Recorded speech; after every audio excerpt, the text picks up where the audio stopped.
Hello दोस्तों, एक और कहानी में आप सभी का स्वागत है। अजय, मेरी पत्नी रीना और मेरी दोस्त करिश्मा तीनों एक मूवी देखने गए थे। मूवी देखने के बाद करिश्मा और मेरी पत्नी बहुत उत्साहित हो गई थी। वे दोनों तैयार थी और मैंने भी खुद को कंट्रोल करना मुश्किल से किया। बस ऐसा लग रहा था कि जल्दी से घर जाएं और बेडरूम में जाएं। अब कहानी बहुत ही दिलचस्प और रोमांटिक है। दोस्तों, इसे बनाने में बहुत मेहनत लगती है। कृपया मुझे सपोर्ट करें। रात को मैंने 2 पैक लगा लिए थे। हम सब ने साथ में खाना खाया और करिश्मा ने अपने कपड़े बदलकर मेरी पत्नी की नाइटी गाउन पहन ली। फिर मेरे डबल बेड पर एक और मेरी पत्नी और दूसरी ओर करिश्मा सो गई। मैंने नीचे गद्दा बिछाकर अपना बिस्तर लगा लिया। करिश्मा की दोनों बहनें हॉल में सोने चली गई और मेरा बेटा अपने कमरे में। दोनों बहनें बातें कर रही थी और मैं कब सो गया मुझे पता ही नहीं चला। करीब 2 बजे मेरी नींद खुली तो मेरे शरीर का जानवर कुल बुलाने लगा। मुझे करिश्मा के जिस्म की चाहत सताने लगी। बस मेरी पत्नी ना जाग जाए, यही डर सता रहा था। वह इसके लिए कभी मुझे माफ नहीं करेगी। मेरी शादीशुदा जिंदगी भी खतरे में पड़ सकती है। पर शराब के नशे में मैंने ठान लिया कि यदि लड़का हुआ कोई लफड़ा हुआ तो यह कहकर क्षमा मांग लूंगा कि नाइटी की वजह से धोखा हो गया जो करिश्मा ने पहनी है। मुझे लगा कि तुम सो रही हो, इसीलिए गुस्ताखी हो गई। हालांकि कि मेरी पत्नी सोते समय कमरे की पूरी लाइट बंद कर देती है। उसे अंधेरे में सोने की आदत है जिसमें कुछ भी ठीक से दिखाई भी नहीं देता। मैं हिम्मत जुटाकर करवट से सोई करिश्मा के चादर में घुसकर पीछे जाकर लेट गया। फिर अपने हाथों को करिश्मा के कंधे पे रख दिया। वह शायद गहरी नींद में थी। मैं ऊपर से ही उसे सहलाने लगा। तभी उसने अपने हाथों से मेरे हाथ को पकड़कर हटा दिया। मेरा कलेजा धक धक से रह गया। सीने की धड़कन जोर जोर से आवाज कर रही थी। करिश्मा बार बार मेरे हाथ को पकड़कर हटा रही थी। लगता था जैसे मेरा हार्ट फेल हो जाएगा। मैंने कुछ देर बाद फिर से करिश्मा के ऊपर हाथ रख दिया और अपने होठ को उसकी गर्दन और पीठ पर छुआते हुए हौले हौले चूमने लगा। ओ जान, अब करिश्मा की ओर से कोई विरोध नहीं हुआ तो मैं समझ गया कि मेरा तीर निशाने पर लग गया है। मैंने उसकी पीठ पर कई चुभन ले डाले। आज अधूरी इच्छा पूरी होने वाली थी। वह तो बस मैं बेकरार हो रहा था। करिश्मा मुझसे बेल की तरह लिपट गई। अब मेरा रास्ता बिल्कुल साफ था। यानी करिश्मा भी तैयार हो चुकी थी। मैंने उसके कान में कहा, नीचे आ जाओ। फिर वह चादर में से निकलकर टटोले हुए अपने बिस्तर पर आ गई। जहाँ मेरा बिस्तर लगा था वहाँ और ज्यादा अंधेरा था। कुछ ही क्षणों में करिश्मा एक साए की तरह आकर मेरे बिस्तर में आ गई। मैं पूर्ण रूप से करना था। क्या पता कब मेरी पत्नी की नींद खुल जाए। उसकी आवाज बढ़ती जा रही थी। मैं नहीं चाहता था कि उसकी स्वर ध्वनियाँ और तेज होकर मेरी पत्नी की नींद में खल डाले। थोड़ा सा विराम लेकर हम दोनों अपनी मंजिल की ओर बढ़ चले। मैं नहीं चाहता था कि वह कोई आवाज भी करे, इसलिए ज्यादा से ज्यादा उसके होठों को उंगली से दबाकर रखा था।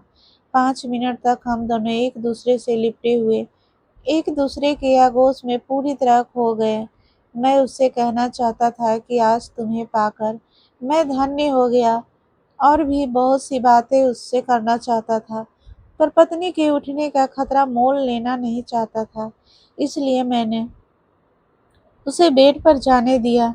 यहाँ तक कि हम दोनों में से कोई भी अपने प्यार या दिल की बात नहीं बोल पाया।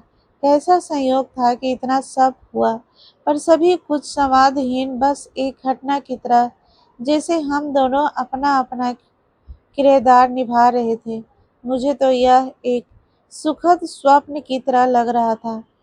अगले दिन सुबह 5 बजे करिश्मा ने मेरे चेहरे पर पानी की छींटे डालकर जगा दिया और खिलखिलाते हुए हंसने लगी। बोली, जीजा जी उठिए, जल्दी मुझे घर छोड़ने चलिए।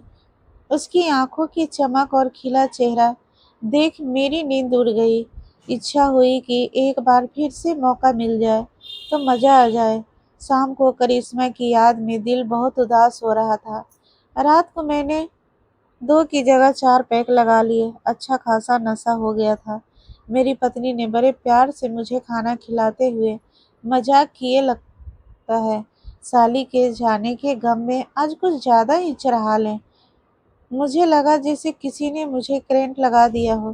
कहीं कल रात को मेरी पत्नी ने मुझे करिश्मा के साथ वह सब कुछ करते हुए देखा तो नहीं। आंखों के आगे अंधेरा सा छाने लगा। नशे की हालत में कुछ भी सोच नहीं पा रहा था। कमरे की लाइट बंद की और पलंग पर लेट गया। सोचने लगा कि यदि मुझे उसने करिश्मा के साथ देखा होता तो अभी घर में इतनी शांति नहीं होती, न ही मैं चैन की सांस ले पा रहा होता। तभी मेरी पत्नी रसोई का काम निपटा कर आ गई। मैंने दूसरी ओर करवट बदल ली तो मेरी पत्नी ने मुझे पीछे से लेटकर जकड़ लिया और शरारत करते हुए मुझे बहका लिया। मैंने कहा, सो जाओ यार, आज मूड नहीं है। तो वह बोली, कल तो बड़े रोमांटिक हो रहे थे। मैंने इशारे से मना भी किया था पर नहीं माने और बेशर्मी की सारे हद पार करके मुझे बहकाकर अपने मन की कर ही ली थी। तभी सोने दिया था। सच कहूँ तो कल रात बहुत मजा आया। फिर भी मुझे लग रहा था कहीं करिश्मा ना जाग जाए।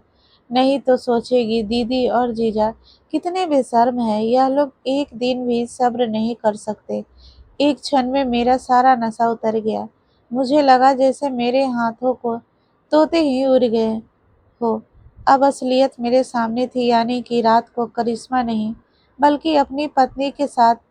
परंतु आप सभी यकीन करो या ना करो, मेरी उत्तेजना इतनी प्रबल थी कि बिल्कुल ऐसा लगा था जैसे पहली बार अपनी पत्नी के साथ सुहाग रात में महसूस हुआ। चंद मिनटों का वह साथ कितना सुखद और अविस्मरणीय था, और यह तजुर्बा शायद जिंदगी भर नहीं भूल पाऊंगा। गनीमत यही रही कि रात में मैंने उसे करिश्मा जानकर उससे कोई बात नहीं की, नहीं तो मेरी बत्ती लग जाती।